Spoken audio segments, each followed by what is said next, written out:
Hi guys, kaka-out ko lang sa work ngayon and then nagre-reply ako sa mga comment dito sa YouTube channel natin and sa Facebook, and then may mga subscriber na gustong tumawag. Actually, nakausap ko na to nung mga nakaraan. Hindi din maganda yung sitwasyon niya.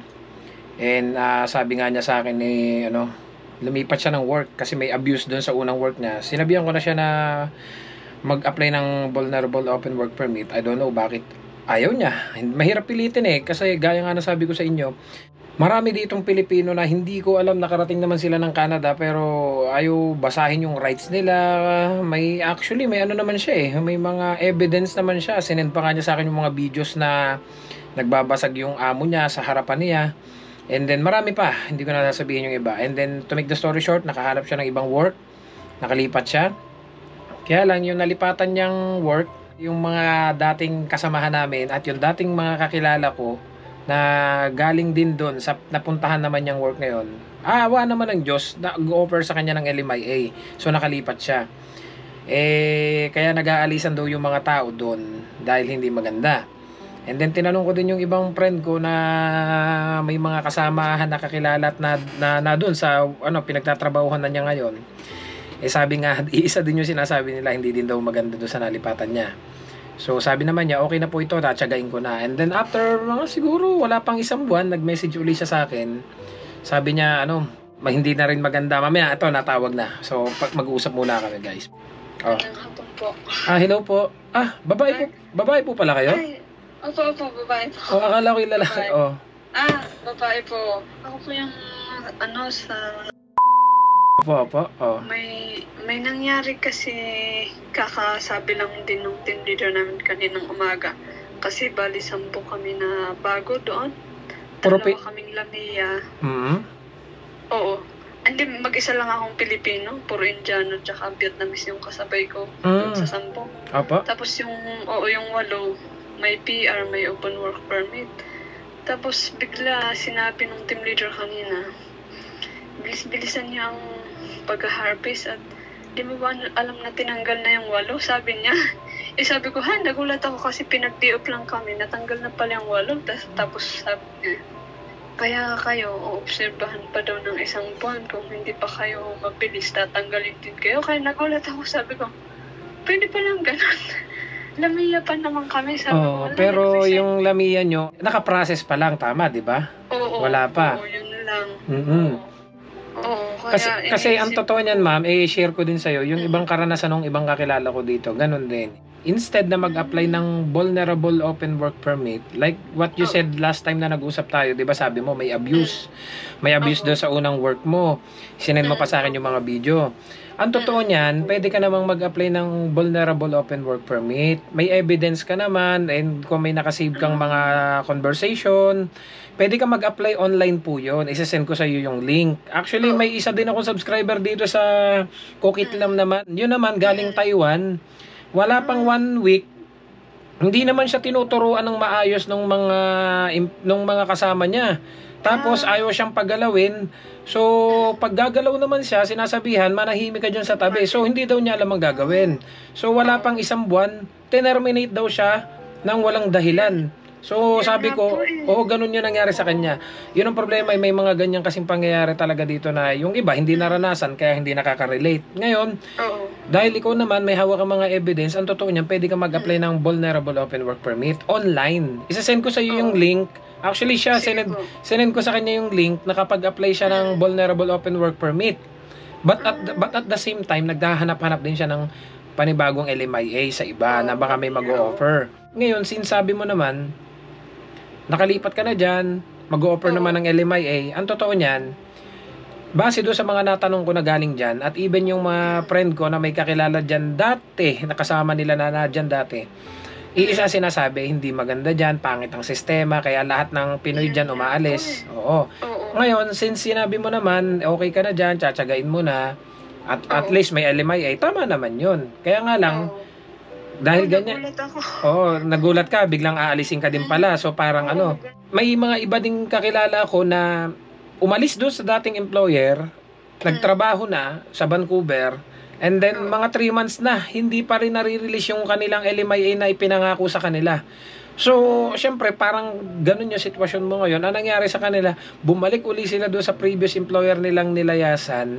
Awa ng Diyos, tinanggap naman sila. Okay lang yung ganun, tinanggap. Pero yung sa'yo nangyari sa'yo, iba, baka hindi ka natanggapin doon. Pero sa totoo lang, may mga nababasa akong nagko-comment na mga ilang taon na dito. Actually, may mga consultant ding nagko-comment doon sa YouTube ko. Sabi nga nila, as long as you have a valid working permit, you can still stay here in Canada. Totoo yun. Pwede ka mag-stay dito. Hawak mo yung working permit mo. Pero kung hindi ka na nagtatrabaho doon sa inalisan mong employer dahil nga sa feeling mo na-abuse ka, kailangan mo nang makahanap ng panibagong LMIA. So, makakapag-apply ka ng panibagong working permit kasi kapag natagalan, na bakante ka, magiging questionable na yan sa immigration officer na during that time, nasan ka? Wala kang trabaho. Oo, so kailangan makapag-apply ka ng panibagong working permit. So, paano, pag yung vulnerable na yun, kahit ba nakaalis na ako doon, pwede ko pang i-send yung mga ano? Yes. Pwede ko pang... Yes, pwede ka mag-apply noon. Isa-send ko sa yung link. Actually, yung iba kasi sinesendan ko ng link ng Vulnerable Open Work Permit na pwede silang mag-apply doon. Ang sagot naman nila sa akin, wag na, maghahanap na lang ako ng LMIA. Kasi ang mga problema ng iba, natatakot sila sa conversation. Siyempre, pag tinanong ka, sasagot ka, tinanong ka. And may mga cases kasi na ganito, yung ibang natanong ko dito ng Pilipino. Let's say for example, bigyan kita ng isang senaryo. 5 silang Pilipino, yung isa, may abuse na nagaganap, pero yung 4, ayaw magreklamo, yung isa lang ang nagreklamo. Then, nung nag-investigate na, tinatanong, yung 4, ayaw namang sumang-ayon do sa sumbong ng isa, which is totoo naman yung nangyayari. So, mangyayari, mababaliktad pa yung isa. Yun ang problema. Walang unity yung mga kakasamang Pilipinong ganon. 5 Pilipino, lahat naman na-abuse, nagrereklamo sa isa't isa, naglalabas ng hinaing sa isa't isa. So, isang tao lang yung naglakas ng loob na magsumbong, mag-report. Nung nag-investigate na, tinanong, ganang-ganan, syempre tinanong din yung iba. Ngayon, yung 4, wala naman pong ganyan nangyayari. So, hindi mababalidate yung yung reklamo mo. Kaya case to case nga, kaya yung iba hindi ko masisisi bakit ayaw nilang magreklamo. Kaya yung iba naghahanap na lang ng LMIA. Yun nga lang, pag naghanap ka ng LMIA, kailangan mo ng pera, kailangan mo ng budget. Siyempre, wala kang trabaho, mababakante ka eh. Oo. Tsambahan lang. Oo. May makikita ka sa Indeed at pero pag ganito, kailangan patulan mo na yung mga Oo, kaya lagi ko nga sinasuggest yung mga dumarating na temporary foreign workers, mag-ipon muna kayo, wag muna kayong bili ng bili, wag muna kayong kuha ng mga hulugan. Dahil hindi mo alam, baka mamaya bigla-bigla nawalan ka ng trabaho, may hawak ka, so malakas ang loob mo. Mahina ang loob dito ng mga taong walang pera. Yun nga po, lalo na pag walang kapamilya o kahit... Oo, ang hirap kumilos dito nang wala kang pera. Oo, ang hirap kumilos dito nang wala kang pera. Kung may pera ka, kapag nakahanap ka dyan ng mga konsultant na may hawak na LMIA, pag may babayaran, madali ka makakakilos. Opo. Pero kung sa case mo naman, kasi nakita ko, may mga video ka naman na sinend sa akin, pwede mong gawin yung evidence para makapag-report ka ng And then, dun sa link na yon, mag-file ka lang ng report dun sa, para makapag-apply ka ng Vulnerable Open Work Permit. So, kung naka-open work permit ka na, pwede ka na magtrabaho ng, ng ibang occupation. Oo. Pero i-investigate pa din po yung company kung sakali, di ba? Oo. Hanggang kailan pa ba yung work permit mong hawak ngayon? Sa 2025 pa naman po yun. Oo, matagal-tagal pa naman. Mahaba-haba pa yung panahon mo. Okay po. Yan lang po kasi ang kaya sabi ko. May mga tanong, nung nakaraan kasi may mga tanong kang medyo complicated. Ang totoo niyan, kaya hindi ko siya sinasagot. Alam mo kung bakit? Unang-una, hindi naman kita kilala. Kasi, hindi kita kilala. Kasi, sa totoo lang, ayoko magbigay sa'yo ng advice na hindi siya by the book. Kasi kung by the book ang susundin natin, talagang yun naman talagang dapat, yung by the book. Kasi ang dami ko ditong mga na-encounter na mga kababayan natin, mga Pilipino din na nagugulat ako, pwede pala yun. So, hindi ko pwedeng i-advise sa iyo na ganito ganan. Kasi ayokong isipin mo, tinuturuan kita ng mali. Pero yun yung nangyayari talaga. Yun yung nangyayari. Kaya ayaw kitang sagutin, baka sabihin mo, tinuturuan kita ng mali, which is, pero kung kaharap kita, kausap kita, kagaya nito, yan, pwede ko namang ituro sa'yo na, oo, nangyayari nga yan, ganun yung ginawa ng ganito, yung si ganito, ganyan na nangyari, gagaya ng ginawa mo, umalis ka doon sa employer mo, tinatanong mo ako, may chance pa bang ma-PR ka? Kasi, inalisan mo yung employer mo. Ang totoo niyan, marami nang umalis dito sa employer nila. May kilala ko dito 3 months pa lang, 2 years yung work permit, 3 months pa lang, umalis na sa employer, naganap ng panibagong panibagong LMIA. Pag umalis sila, kailangan muna nilang makakuha ng LMIA, and then pag nakukuha silang LMIA, ipaprocess pa yun ng 3 to 4 months, and then pag na-process ng 3 to 4 months, paglabas ng working permit, doon pa lang sila pwedeng magtrabaho. Kaya nga lang, ang nangyayari hindi ganon. Basta marami ditong nangyayaring kaya nga buhay na nila yan, alam nilang tama't mali, matatanda na sila, nakarating sila sa Canada. Kaya hindi kita mabigyan ng sa chat kasi nga yung mga tanong mo medyo complicated. Pero kung tutusin, yung mga tanong mo pwede yun. Tsaka kung sakali po na kunyari gumawa ulit ako ng resume, pwede bang isama ko tong na to? Oo, pwede mong isama. Pwede mong isama yung nilayasan mo. Oo, pwede mong isama. Kasi hindi mo siya pwedeng bakantehin. Kasi kapag binakante mo yun, i-declare mo din yun once na nag-apply ka ng permanent residency mo. So dumating ka ng Canada, hindi mo siya i-declare yung nilayasan mo. So bakante. So maki-question ka ng immigration officer, nasaan ka nung dumating ka? Nabakante ka dito. Oo. Bakante ka ng i-declare mo talaga yun kasi kailangan walang gap. Lahat ng mga working history mo during that time na nandito ka, kung nabakante ka ng 3 months dito, okay, ilagay mo saan ka nag-stay, anong ginagawa mo, i-declare mo lahat yan. Okay po. Ganun pala. So wala kang pasok? Kakatapos lang din namin kasi actually. Then bukas may pasok ka? Oo, meron po. Pinag-tiyok nga po kami ng 4 na araw. Kaya nagulat din ako. Bigla pala tinanggal na yung mga... So, paanong sitwasyon mo ngayon? Okay ka naman dyan? Nakakasurvive naman? Oo, okay pa naman po. Yun lang. Medyo nakakatakot nga lang yung sabi na pag isang buwan daw, walang nagbago sa performance, tanggal daw. Kaya sabi ko, lamiya pa naman kami, sabi ko. Lamiya kayo. Hanggat wala pa yung working permit mo dyan, hindi ka pa ganun kasigurado na dyan ka na talaga. In-accept ka nila, ipaprocess yung LMIA mo, pinagtatrabaho ka na, wala pa yung working permit mo, using your old working permit, alam mo na yan na hindi tama. Di ba? Alam mo na hindi tama yan. Pero, marami kasing ganyan nangyayari na ang gamit pa rin nila yung old working permit nila. Kaya nga hindi ito maintindihan. Pag nagtanong ka dun sa mga tao na smooth yung pinagdaanan dito sa Canada, only one employer hanggang sa na-PR sila, wala silang pinagdaan ng pangit, sasabihin nila sa'yo, mali yan. Hindi tama yan. Hindi pwede yan. Kasi yun naman talaga, totoong mali. Kaya nga lang, walang choice yung iba Kasi, kumbaga kailangan nating kumita, wala tayong pera, kailangan nating masuportahan yung sarili natin. Kaya yung ibang judgmental dito, na bawal yan, ganito, ganan, matatanda na yan, alam na nila yan. Kaya nga po. Tsaka hindi mo pinagdaanan yung pinagdaanan nila. Oo, totoo. Diba? Totoo po yan. Kaya nga ako, naiintindihan kita, nagkakaintindihan tayo. Kasi alam ko yung pinagdadaanan mo. Subukan mo magtanong doon sa iba, sabihin sa'yo niyan, ay mali, dapat ganito, ganan. Kasi, totoo naman, by the book yun, totoo yun. Pero yun nga po, wala sila sa sitwasyon. Wala sila sa sitwasyon. Kaya yung iba dito, ng mga nakakapanood ng video ko, sasabihin nila, Sir, totoo nga po pala. Sir, ganito nga po pala. Sir, yung mga advice mo, sana pala napanood ko bago ako pumunta dito, mga ganan. Sinishare ko lang naman yung pinagdaanan ko kasi maraming dati wala akong matanong. So ngayon, sila may natatanong ako.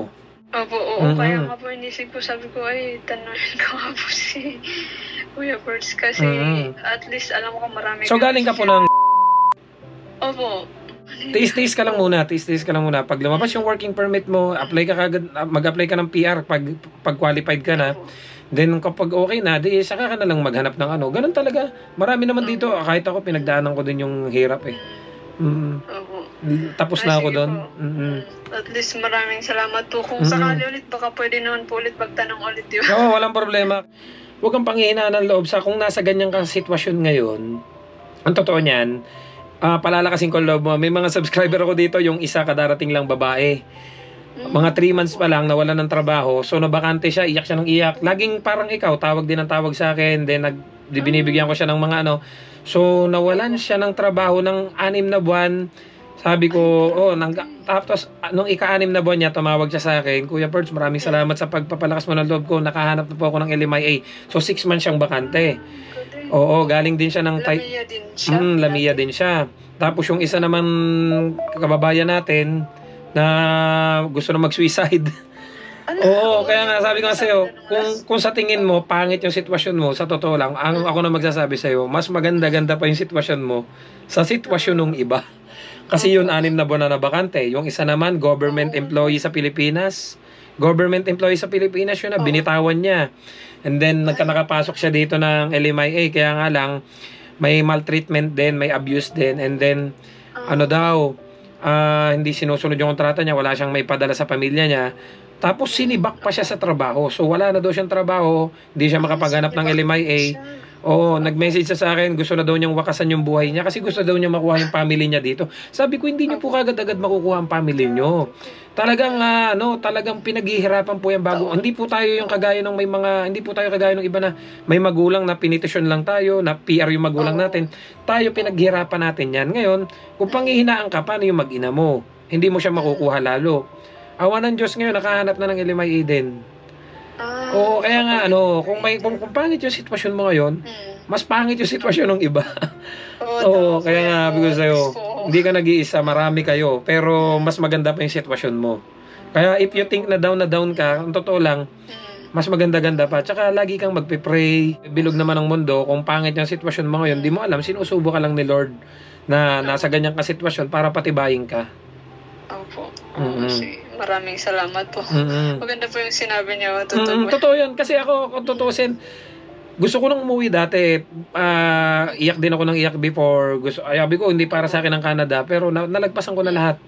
Kaya I'm sharing my experience para doon sa mga taong pinanghihinaan ng loob. Kasi alam ko yung pakiramdam na pinangarap ko yung Canada. And then nung nasa Canada na ako, sobrang daming struggle na parang gusto kong baliwalain na lang at umuwi na lang ako. Yun nga po yun. So, feeling ko, yun yung napipil mo na parang ano ba yung sitwasyon ko, ganang-ganan, di ba? Ang hirap. Malalagpasan mo yan. Thank you po. Maraming salamat po. Maraming tulong po nung sinabi niyo. Gagawin ko po yan. Malalagpasan mo yan. Sige.